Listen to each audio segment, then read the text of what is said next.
conversation with young people here in South Africa and across America. Let me tell you, I'm so excited to listen to you and learn from you, and I'm especially excited for all of you to learn from each other. But before we begin, I have to just take a moment to say that our thoughts and prayers are very much with President Mandela, and we will continue to hold him and his family in our hearts.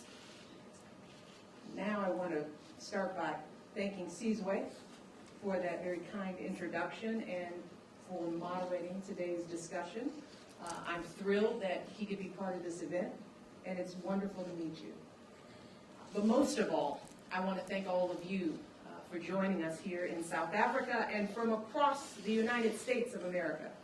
As you know, my husband has come here to Africa this week to meet with leaders across this continent about some of the most important issues we face, from ending poverty and hunger to curing disease to creating jobs in our global economy.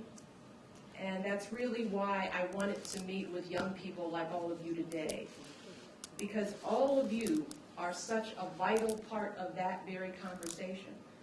Because in the coming years, all of you will be building the businesses, you'll be making the discoveries and drafting the laws and policies that will move our countries and our world forward for decades to come. So now, more than ever before, we need you guys to step up as leaders. We need you to be engaged in the pressing challenges of our time. Truly, because the fact is that both here in South Africa and in the United States, our journeys have always been led by young people, just like you. And think back to the histories of our two countries. The anti-apartheid movement here in South Africa is a perfect example. Decades ago, under a set of laws called apartheid, people of different races were separated in just about every aspect of their lives, from the neighborhoods where they lived to the beaches where they swam. Black students and white students even had to attend separate schools, and the schools for black students were generally much worse. Now, over time, understandably, young people grew more and more frustrated with this kind of segregation and inequality. And 37 years ago this month, a group of students right here in Johannesburg, in a township called Soweto, yes indeed, planned a peaceful march. They were protesting a new law requiring their classes to be taught in Afrikaans, a language which neither they nor many of their teachers spoke. Thousands of young people took to the streets, and before long the police arrived, firing tear gas and bullets. Many people were killed, including children as young as 13 years old. Folks all across South Africa were inspired by those students, and more people started speaking out against apartheid, insisting that everyone in South Africa be treated equally no matter what the color of their skin. Now, young people played a similar role in the history of my country, the United States, back in the 1950s and 60s. Thousands of students led marches and protests against unfair laws that said that black people and white people had to attend separate schools, drink from separate water fountains, and that black people had to sit at the back of public buses. And when those laws were finally struck down, a small number of black children began attending the all-white schools, including 9 young men and women who became the very first black students at an all-white school in Little Rock, Arkansas. These teenagers became known as the Little Rock 9.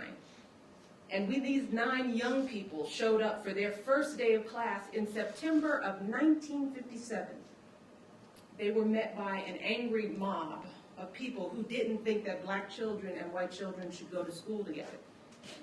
The president at the time actually had to call in the military to protect these students. And for months, the Little Rock 9 endured relentless abuse and discrimination from their classmates and their teachers. But here's the thing. They kept on showing up every day, paving the way for generations of young people to get the education they deserve. See, those students in Little Rock and in Soweto were the exact same ages as many of you. They came from families just like many of yours. Their parents were maids and janitors and factory workers, so they weren't rich, and they certainly weren't powerful. But these young people decided to face down bullets and beatings and abuse because they desperately wanted an education worthy of their potential. They wanted the same things that so many of you want today. They wanted a good education. They wanted to go to college. They wanted to get good jobs. They wanted to provide for families of their own.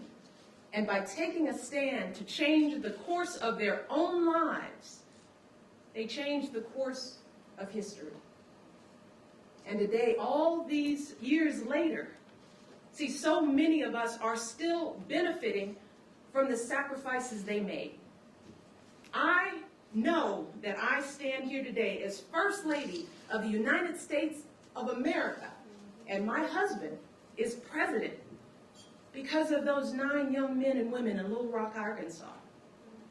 So many of you here in South Africa have opportunities that your parents and grandparents never, ever imagined for themselves. But as we go about our lives today, it's so easy to take all of that progress for granted. So easy to get caught up in all the distractions that surround us. What's happening on those reality TV shows? Who's throwing the best party? Who's invited? Who isn't? News that moves. eNCA.com.